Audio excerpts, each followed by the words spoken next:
지난주 신문에 시애틀에 있는 한 젊은 실업가에 관한 기사가 실렸습니다. 한국일보에도 실려 있더라고요. 그 젊은 실업가가 며칠 전에 아주 중대한 발표를 했습니다. 3년 안에 전 직원의 봉급을 최저 연봉 7만 불 이상을 만들겠다. 이렇게 발표를 하고 계산을 해보니까 약 한 120명의 직원이 있는데 그 중에서 한 70명 정도의 직원의 봉급이 올라가고 한 30명의 직원의 봉급은 배로 뛴다는 거예요. 이 일을 성취하기 위해서 제일 먼저 결정한 것이 이 사장의 봉급이 1년 연봉이 100만 불이었는데 자기가 1년에 내년부터 7만 불만 받겠다. 그러니까 93만 불을 직원들 봉급 7만 불 이상씩 주는 거에 보태겠다. 그리고 회사에서 나는 이익의 80%를 전부 그 종업원들 7만 불, 연봉 7만 불 이상 만드는데 하려고 하겠다. 그렇게 했습니다.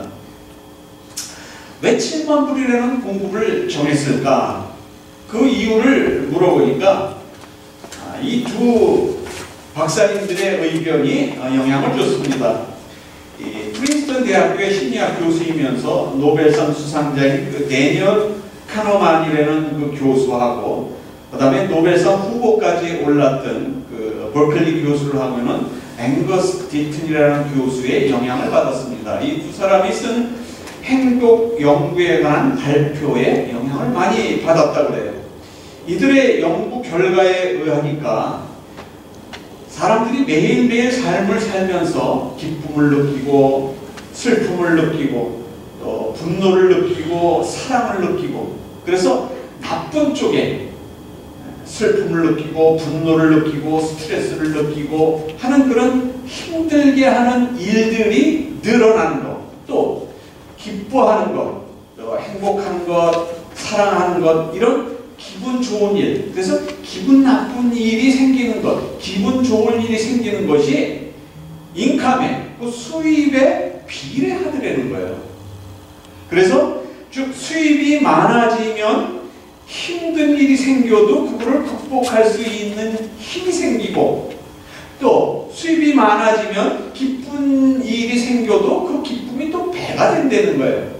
그 한정액이 미국 수준에 봐서 7만 불 이상이 되면은 그게 이루어진다는 거예요. 그래서 연봉, 그 학자들이 얘기한 거는 연봉 7만 5천 불 이상이 되면 정신적으로도 안정감을 얻게 되고 행복감을 느끼게 되고 수입이 늘어나는 것만큼 비례적으로 고통은 감소되고 행복이 늘어난다. 이 연구 결과가 발표가 된 겁니다. 그러면 연봉이 그 이하가 되면 힘들다는 생각이냐? 예, 연봉이 그 이하가 되면은 힘든 일이 생기면 자꾸 더 힘들어지고 기분 좋아지는 일이 생겨도 그것이 축소가 된다는 거예요. 여러분이 알다시피 신약 성경은 헬라어로 쓰여졌다고 알고 있습니다. 그 헬라어 원문에 캐논이라는 그 헬라어 단어가 있습니다. 이 캐논이라는 단어가 신약 성경에서는 네 군데서 사용되어 있는데 이 갈라디아서를 빼놓고 갈라디아서 6장 16절에 있는 캐논이라는 단어를 빼놓고 세 군데에 나온 것이 오늘 읽은 본문 내용 중에 13절, 15절, 16절 세 절에 캐논이라는 말이 하나씩 들어가 있어요. 그럼 이 캐논이라는 뜻은 뭐냐? 기준, 척도, 규례, 그 당시에는 자, 눈금이 매겨진 자를 뜻했습니다. 그래서 신약 성경, 캐논 그러면 신약 대표적인 것이 신약 성경 27권이잖아요. 27권 신약 성경이 만들어질 때 최초의 학자들이 모여서 그것을 의논할 때 이것을 신약 성경에 집어넣을 것이냐 뺄 것이냐 이 기준, 그 기준을 어디에 뒀느냐, 이것이 사도들이 썼느냐, 이것이 그 당시에 보편적으로 많이 읽혀졌느냐, 이것이 영감으로 쓰여진 것이냐, 이거를 분별하는 기준, 그것을 캐논이다 그랬습니다. 그래서 오늘 말씀 보니까 이 캐논이라는 말을 하면서 캐논이라는 말을 왜 썼나 보니까는 도대체 자랑이라는 말을 어떤 것이 자랑이고 어떤 것이 자랑이 아니냐, 이 자랑이라는 것을 기준으로 할 때 자랑이라는 캐논을 어디다 두고 그것이 저게 자랑이구나, 어때 저게 자랑이 아니구나. 제가 뭐 120명의 전 직원의 봉급을 한 35,000불 연봉 받던 직원을 갑자기 7만 불을 만들어준다. 그래서 그 사람의 사장이 100만 불 받던 봉급을 다 93만 불을 하고 자기는 연봉 7만 불을 받고 나머지는 다 종업원에게 주겠다. 회사에 돌아오는 이 80%를 전부 종업원에게 나눠주겠다. 그래서 7만 불 이상을 내서 종업원 한 사람 한 사람이 다 행복한 삶을 살게 하겠다. 어떻게 보면 이 자랑거리가 될 수 있는데, 그러한 자랑거리 하나를 만들기 위해서 본인이 희생한 거는 너무 크단 말이에요. 얼마나 많은 돈을 거기 종업원들을 위해서 투자했느냐 말이에요. 그래서 저 사람 참 훌륭한 일을 했다, 이 말 한마디 받기에는 그 희생의 대가가 너무 크다는 거예요. 그래서 이 사람이 저 사람은 정말 자랑 삼아서 저 일을 하는구나 라는 생각이 저한테 안 들어가더라는 거예요. 오늘 말씀에서 바울은 기준, 즉 캐논이라는 말을 사용하면서 어디까지가 자기 자랑이냐, 어디까지가 자기 자랑이 아니냐, 그 설명을 합니다. 바울은 고린도 교인들에게 자랑에 대해서 설명을 합니다. 고린도 교회에 개척을 하고 딴 데 갔더니 그 뒤에 지도자들이 나와가지고 자기 자랑을 하면서 교회를 지도해 나가는데, 그 지도해 나가는 과정에서 바울을 비난하기도 하고, 바울이 무슨 사도냐, 바울이 이렇게 해놓고 갔지만 엉망으로 해놓고 갔다, 그는 순수한 복음을 전하고 온 것이 아니라 옛날에 그 자기의 과거를 커버하기 위해서, 그거를 감추기 위해서 그런 이상한 복음을 전하고 갔다. 그의 행위가 결코 우리가 바라는 그러한 그 복음의 행위는 아니다. 이런 바울을 비난하는, 또 복음에 왜곡되는 그런 일을 자꾸 서슴지 않고 하는 거예요. 그러다 보니까는 어리석은 행동이 나와서 당파를 지어서 나는 바울파, 나는 베드로파, 나는 예수 그리스도파, 이렇게 나누어져서 교회가 하나 되지 않고 분쟁을 일으키는 그러한 고린도 교회를 보게 된 겁니다. 그래서 우리는 진짜 잘났다 하는 것으로 표현하기 위해서 바울을 깎아내리고, 그리고 자기네들 생각에 맞지 않는 사람들은 배척하고, 이럴 상황에 있는 그러한 사람들에게 자기 자랑을 하지 말아라. 자기 자랑을 하지 말아라. 그 자기 자랑은 절대로 하나님이 기뻐하시지 않는다라고 결론적으로 얘기한 것이 오늘 마지막 절에 읽은 17절의 말씀입니다. 자랑하는 자는 주 안에서 자랑하라.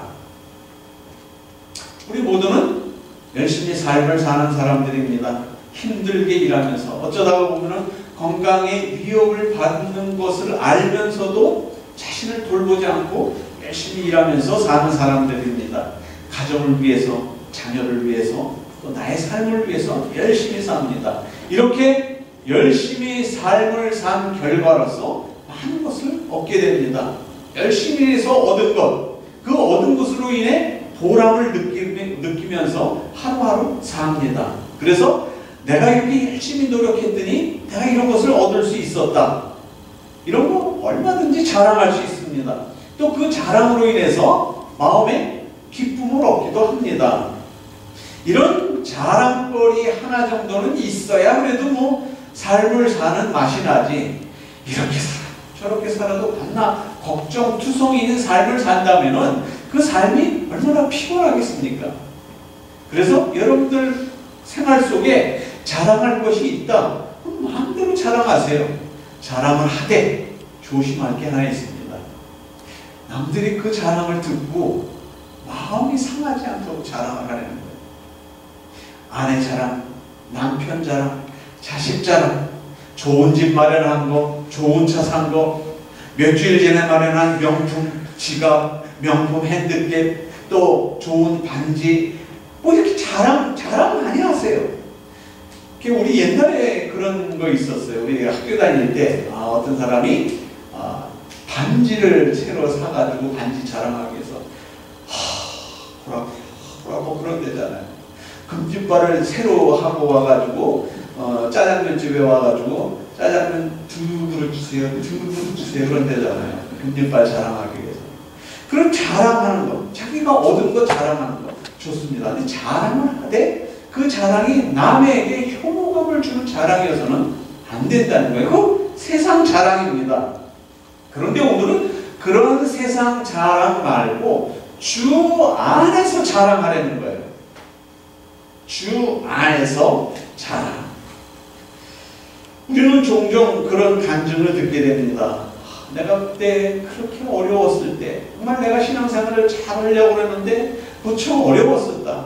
그래서 정말 너무 모자라는데 내가 모자라는 그 가정의 수입이 모자라는 게 얼마큼 모자라느냐면 그동안에 냈던 11조만큼 꼭 모자라더라. 그래서 하나님 내가 이거 11조를 내고 나면은 살림을 못하는데 이걸 어떻게 하면 좋겠습니까? 그랬더니 하나님 것은 하나님께 드리고 너의 세상 것은 내 세상 것 가지고 써라. 그래서 그 모자라는 중에도 하나님께 드려야 될 것을 하나님께 드리고 11조 생활을 했더니 1년 지나 2년 지나 생활을 하니까 하나님 나에게 축복을 주셔서 그동안에 11조 냈던 그 11조가 배가 될 수 있는 거고 우리 집에 수입이 배가 됐습니다. 하나님 정말 얼마나 감사합니까? 이 하나님께 나는 감사합니다. 나를 도와주신 하나님께 감사하고 나에게 그런 능력을 주신 하나님께 감사합니다. 간증돼요? 안 돼요? 예, 됩니다. 근데 조심해야 될 게 이걸 잘못 간증을 하게 되면은 하나님 감사합니다고 하나님께 감사한 것으로 인해서 끝나야 되는데 하나님 나에게 함께 하시고 나에게 이런 축복을 주신 게 내가 그래도 그때 11조를 안 떼먹고 냈기 때문에 하나님이 나에게 이런 축복을 준 거 아닙니까? 그러면 내 믿음을 자랑하게 된단 말이에요. 그리고 내 믿음이 훌륭하니까 하나님이 나에게 축복을 주어서 나에게 물질적인 축복을 줘서 내가 부자가 됐다 하는 나의 부자를 자랑하게 된단 말이에요. 그러니까 모든 영광이 하나님께 돌아가야 되고 하나님이 나에게 이거 준 능력 주신 그 하나님께 감사하는 하나님을 자랑하는 것으로 되어야 되는데 결국은 내 믿음이 자랑이 되고 내가 부자가 됐다는 게 자랑이 된단 말이에요. 이걸 조심하라는 거예요. 바울이 항상 자랑하는 거 있습니다. 나는 유대인으로서 길리기아 다소에서 났고 가말리엘의 문에 명문 학교에서 명품 교수한테 내가 공부를 했고 사설을 받았고 그의 문화생으로서 나는 유대인으로서 흠잡을 데 없는 그런 석학입니다. 내가 이 유대인의 율법을 지키기 위해서 그 어느 누구보다도 열심을 했고 하나님을 공경하는 일에는 내가 다른 사람보다도 우위에 있다고 자부합니다. 그래서 내가 그리스도인 우리 유대교를 배신하고 예수를 믿는다 하는 사람들을 잡아 죽이기 위해서 예루살렘 근처에 있는 사람들만 잡아 죽인 게 아니라 그 예루살렘 떠나서 딴 곳에 가 있는 다메섹에도 그런 예수쟁이들이 많다고 그래서 그 사람을 잡아 죽이기 위해서 내가 가다가 하나님을 만났습니다. 여기까지는 자기 자랑이에요. 내가 옛날에 어떤 사람이었는지 자기 자랑이 크단 말이에요. 그런데 다메섹 도상에서 예수 그리스도를 빛 가운데서 만나고 그의 자랑이 다 없어집니다. 계속되는 바울의 자랑은 그 다음부터는 예수 안에서의 자랑입니다.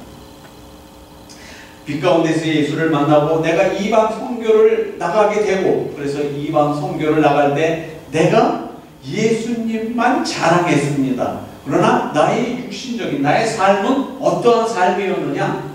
내가 예수 그리스도의 복음을 전하느라고 여러 번 감옥에 갇혔습니다. 여러 번 채찍에 맞았습니다. 죽음을 눈앞에 둔 적이 한두 번이 아니었습니다. 유대인으로서 맞는 태형 40에 하나 감한 매를 내가 몇 번이나 맞았는지 모릅니다. 몽둥이로 맞고 돌로 맞고 배에 파손되고 바다의 파도에 위협을 당하고 여러 동족들의 위협, 핍박 이런 것을 내가 몹시 받았습니다. 강해에서 강도를 만나기도 했고 피곤하고 지치고 고통에 시달려서 내가 수없는 밤을 고통으로 보냈습니다. 줄이고 목마를 때도 많았습니다. 그래서 내가 정말 주를 위해서 산다는 마음으로 살았지만 정말 내가 이렇게 살아야 되느냐? 그렇게 생각해 본 적이 없었습니다.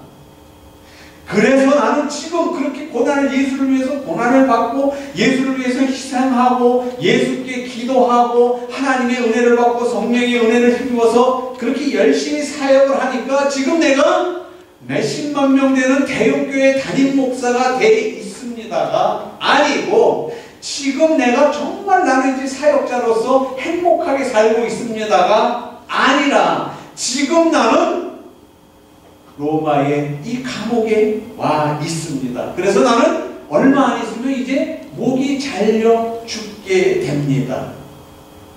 주를 믿고 주의 말씀을 따르고 최선을 다해서 신앙생활을 하고 보니까 나에게 찾아온 것은 예수를 믿고 행복해지는 삶이 아니고 예수를 믿고 부자 되는 삶이 아니고 예수를 믿고 만사 형통한 삶이 아니고 예수 믿고 나서 내 일생을 다 바쳐서 고난을 받고 보니까 지금 뭐예요? 고난으로 죽음으로 끝나더라. 그래서 바울은 그 끝을 보니까 결국은 감옥에 와 있더라로 와 있다라는 것으로 복음의 말씀이 끝납니다. 그래서 감옥에 와서 이제 처형되는 날을 기다리고 있는 상태에서 바울이 마지막 그가 편지를 써서 하는 얘기가 뭐예요? 항상 기뻐하라. 미친놈. 그렇게 고생하고 그렇게 잘 나갈 때 그냥 유대인으로 있지 왜 예수는 믿는다고 그래가지고 그렇게 고생하고 주 맞고 주 터지고 뱀에 물리고 파손당하고 그러고 나서 감옥에 가 있으면서 뭐 항상 기뻐하라. 바울이 얘기합니다. 항상 기뻐하라. 쉬지 말고 기도하라. 범사에 감사하라. 이게 바울의 자랑입니다. 내가 감옥에 와 있으니까 나 담지 말고 나처럼 이렇게 예수 믿다가 감옥에 와서 고생하지 말고 적당히 잘 믿고 그래서 그런 고난의 길은 피해가면서 예수를 좀 적당히 믿어야지 너무 깊이 들어가지 마. 요새 그러잖아요. 너무 깊이 들어가서 예수 믿지 마라. 너 예수 깊이 들어가서 예수 믿으면 고생하고 세상에서 얻을 것도 못 얻고 그러니까 적당히 그저 한쪽 발 천국에 디뎌놓고 한쪽 발은 세상에 디뎌놓고 적당히 살아야지. 괜히 예수 믿는다고 폼 잡고 그 안에 묻히면은 너 망하는 거야. 요즘에 그렇게 얘기 안 합니까?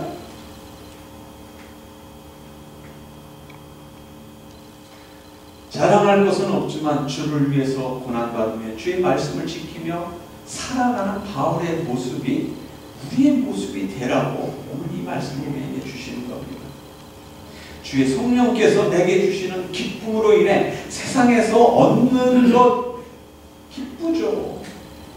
세상에서 남들이 얻지 못하는 것 얻는 것 기쁜 일입니다. 그 기쁜 일보다도 더 기쁜 일이 하나님이 나에게 주시는 기쁨. 내가 이렇게 열심히 해서 이런 것을 얻게 되었다. 이것을 얻게 해주신 분이 나를 인도하시는 하나님이시다. 이 모든 영광을 하나님께 돌리는 삶이야말로 정말 기쁨의 삶, 자기를 자랑하지 않으며 하나님을 자랑하는 삶이 된다는 겁니다. 자랑하는 자는 주 안에서 자랑하라 라는 말씀을 듣고 생각해 보니까 내 자랑은 주님 앞에서 보니까 내 자랑은 아무것도 자랑할 게 없다는 거예요. 하나님, 나에게 이런 거 주셔서 감사합니다. 하나님 생각해 보세요.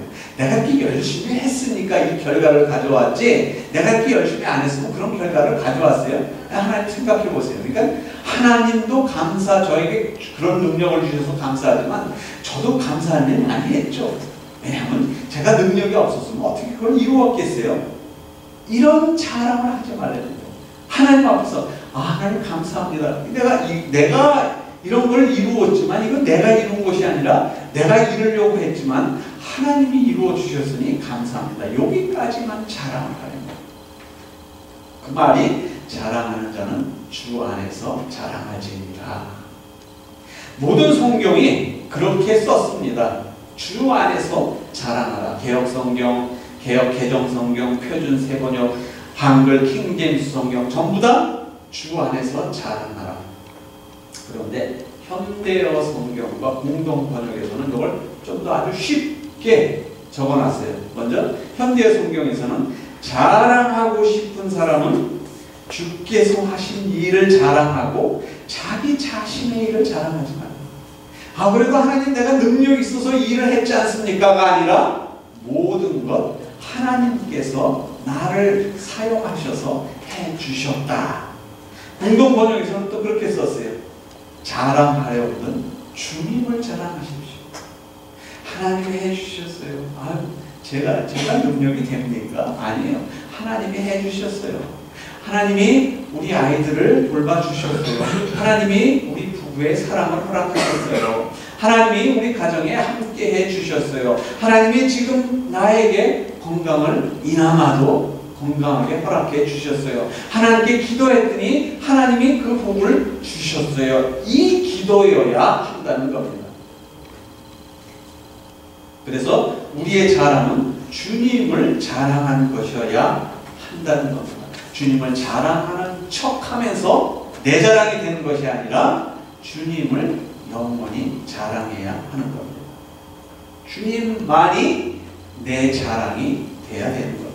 왜냐하면 주님의 나를 향한 사랑은 우리를 저 천국으로 인도하실 뿐만 아니라 우리가 아무리 어려운 환경 속에 들어가 있다 하더라도 하나님라고 우리가 주를 그리스도로 고백하는 그 믿음 안에 내가 믿음 안에서 살 수 있는 능력과 믿음을 허락해 주시기 때문인 겁니다. 우리 구약 성경에 보면은 사사기에 기드온 300용사라는 얘기 많이 들었죠. 기드온을 통해서 기드온에게 하나님이 명령하실 때 300명의 용사를 간추리는 그러한 장면이 나옵니다.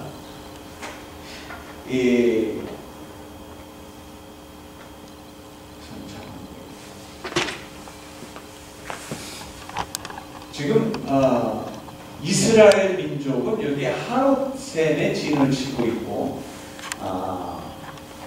아말렉 군사들은 지금 여기 모래산에 진을 치고 있습니다. 이렇게 약간 하얗게 보이는데 그래서 이 모래산에 아말렉 군대가 진을 치고 있고 이스라엘은 여기 하롯셈에 진을 치고 있어요. 근데 왜 여기서 왜 싸움을 하느냐? 여기가 이스라엘이라고 해요. 이스라엘 평야라고 하는데 이 평야 이쪽에 가면은 우리가 요한계시록에 나오는 무기토 평야라고 있습니다. 그래서 여기가 아주 농사짓기 편하고 여기 이스라엘이 진을 친 하롯셈에서 흐르는 그 샘으로 말미암아 이 산 쪽에서 흘러내려오는 물로 말미암아 이 평야를 풍요롭게 적시는 그러한 겁니다. 그래서 하롯셈이라는 이 샘물이 끝없이 흘러내려오기 때문에 그래서 아말렉 군대가 진치에 있는 그 모래산과 지금 이스라엘이 진치고 있는 하롯셈 이쪽이 지금 그 이스라엘 광야죠.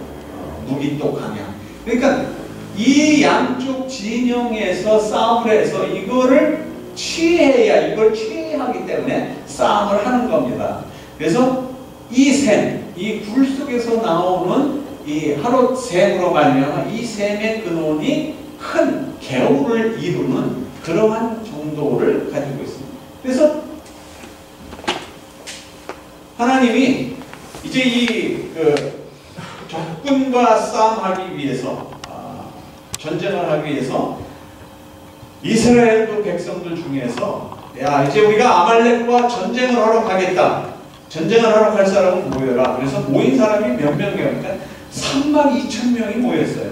그러니까 하나님이 아니다, 너무 많다. 여기서 물어봐가지고 전쟁을 하는데, 싸움을 하는데 내가 죽을까봐, 또 내가 죽으면 가족이 어떻게 되나 해서 그 전쟁에서 죽기를 두려워하는 자를 골라서 보내라. 그래서 32,000명을 모아놓고 자기 가족이, 내가 죽으면 가족이 어떻게 되나, 내가 죽으면 어떡하나, 그런 위험이 생각나는 사람들은 돌아가시오. 그랬더니 몇 명이 돌아갔다고요?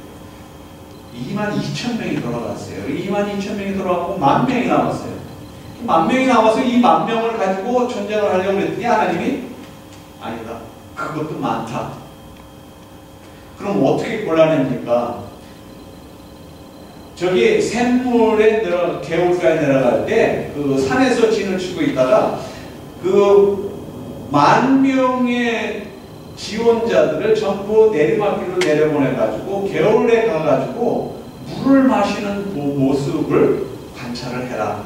그러면은 도착하자마자 물가에 무릎을 꿇고 물에다가 입을 대고 마시는 사람이 있는가 하면은 물을 거기서 떠서 그냥 그 안에서 마시는 사람이 있는가 하면은 물을 한 움큼 떠서 주위를 보면서 물을 핥아먹는 사람들이 있을 거다. 그 얘기는 무슨 얘기예요? 풍덩 들어가서 갈증을 해결하기 위해서 들어가 있는 사람은 적군하고 싸울 때 지게 되면은 자기 살궁리를 하는 사람이란 말이에요. 그렇게 주위를 보지 않고 자기 살궁리를 하는 사람은 싸움에서 질 경우가 되면 전부 다 흩어진다는 거예요. 근데 이 300명이라는 사람은 어떻게 했어요? 물을 떠서 주위를 살펴가면서, 내가 갈증이 나서 물은 마시지만 내가 앞에 어떤 상황이 벌어지는지를 관찰할 수 있는 그런 사람, 그렇게 마신 사람을 추려내니까 그 인원이 한 300명 되더라는 거예요. 그래서 기드온의 300명이라는 건 32,000명 중에서 300명을 추려낸 거예요. 그래서 아니 하나님, 지금 적군이 저렇게 많은데 여기서 많은 적군 수보다도 더 많은 우리의 병사들이 가면 이길 거 아닙니까? 아니다. 더 많은 이스라엘 병사들이 가서 그 아말렉 군대를 무찌르면 나중에 이스라엘 사람들 마음속에 무슨 마음이 생기냐면은, 우리가 전쟁에 이겼다. 근데 왜 이겼느냐? 우리 이스라엘이 강하기 때문에, 우리 민족이 강하기 때문에 이겼다. 우리가 이겼다. 하나님이 우리를 이기게 해주셨다가 아니라 우리가 이겼다라는 말을 하고 그런 생각을 하기 때문에 저들은 하나님을 하루아침에 버릴 사람이다. 그래서 하나님을 의지하기 위해서는 적군이 저렇게 많은데 어떻게 우리 300명이 가서 저 적군을 이기겠습니까? 하나님을 의지하라. 이 하나님을 의지하는 방법을 만드시기 위해서 기드온의 300명사가 된 거예요. 하나님을 우습게 알지 않고 자기들이 힘이 세서, 자기들이 잘나서 전쟁에 이겼다는 말을 하지 못하게 하기 위해서 하나님을 우습게 만홀히 알지 않게 하기 위해서 그 일을 하나님이 하셨습니다. 이스라엘 백성에게 자랑거리가 없도록 만들어 주셨습니다. 만약 우리의 마음속에 우리 가정이, 또 내가 하고자 하는 일이, 또 나의 삶의 목표의 앞날이 정말 승리하는, 모든 것이 형통하는 그런 삶의 여정이 펼친다면 모두 다 하나님이 하셨습니다. 하나님께 영광 돌리고 낮고 겸손한 자리에서 이웃에게 베풀 줄 알며 하나님 죄인주의로 살아갈 수 있는 삶이라면 얼마나 좋겠습니까? 그런데 우리가 예수를 잘 믿으려고 하면은 꼭 방해꾼이 생기는 게 뭐냐면은 그렇게 놔두지를 않는단 말이에요. 꼭 사단이 낀단 말이에요. 왜? 기도하게 하기 위해서.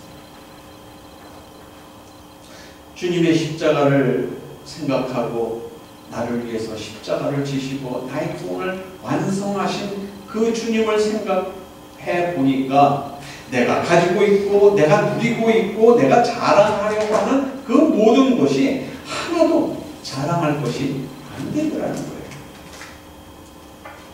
교회를 위해서 많이 희생합니다. 교회를 위해서 봉사를 많이 합니다. 주님의 사업을 위해서 구제하고 선교도 많이 했습니다. 이렇게 희생하면서 일을 많이 했는데 나보다도 희생도 하지 않고 봉사도 하지 않고 구제도 하지 않은 저 이 집사가 왜 나보다도 더 잘 되느냐 말이에요. 아니 그래도 이 집사는 예수나 믿지 예수 믿지 않는 저 사람들이 어떻게 뭐 때문에 나보다 저렇게 잘 되느냐 말이에요. 그게 싫은 거예요. 그러나 가만히 기도하면서 생각해보면 이게 하나님 앞에 내가 해야 될 일이구나. 내 일이구나.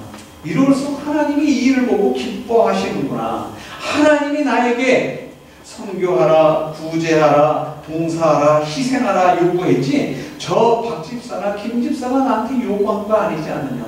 나와 하나님의 관계지 내가 누구를 보고 남의 시선을 의식해서 한 일이 아니지 않느냐. 주의 성령께서 나를 보고 계시고 주의 불꽃 같은 눈초리로 나를 보시는 그 하나님과 하나가 돼서 내가 한 일이 아니겠느냐라는 믿음 안에 들어갈 때 그 믿음으로 말미암아 내가 하나님 앞에만 자랑할 것이 생긴단 말이야. 하나님, 내가 이렇게 어려웠을 때 하나님께 기도해서 이 일을 이루었죠. 내가 그렇게 어려웠을 때 믿음으로 하나님께 드렸더니, 믿음으로 희생함으로 하나님께 드렸더니, 믿음으로 봉사함으로 하나님께 드렸더니, 믿음으로 선교함으로 하나님께 드렸더니 하나님이 나에게 이런 축복 주셨습니다. 하나님 감사합니다. 이 기도는 우리가 삶을 사는 동안에 기도이겠지만 이제 그날이 되면 이 기도보다도 더 큰 기쁨이 우리에게 있는 겁니다. 요한계시록 20장 다 한 목소리로 같이 읽도록 하겠습니다. 시작. 또 내가 보니 죽은 자들이 물론 대소하고 그 보좌 앞에 섰는데 책들이 펴있고 또 다른 책이 펴졌으니 곧 생명책이라. 책들에 기록된 대로 심판을 받으니 바다가 그 가운데서 죽은 자들을 내어주고 그 사망과 음부도 그 가운데서 죽은 자들을 내어주매 각 사람이 자기의 행위대로 심판을 받고 사망과 음부도 불못에 던지오니 이것은 둘째 사망 곧 불못이다. 누구든지 생명책에 기록되지 못한 자는 불못에 던지오라. 여기서 15절에 누구든지 생명책에 기록되지 못한 자는 불못에 던지우더라 했는데 보니까 12절에 보니까 어떻게 됐어요? 책들이 펴있는데 곧 생명책이라 죽은 자들이 자기 행위를 따라 책들에 기록된 대로 심판을 받더라. 이걸 잘못 전하게 되면은 나는 교회 나오기 싫어. 왜 교회 가면 이렇게 겁줘 자꾸. 왜 자꾸 불못에 들어간다고 겁을 줘.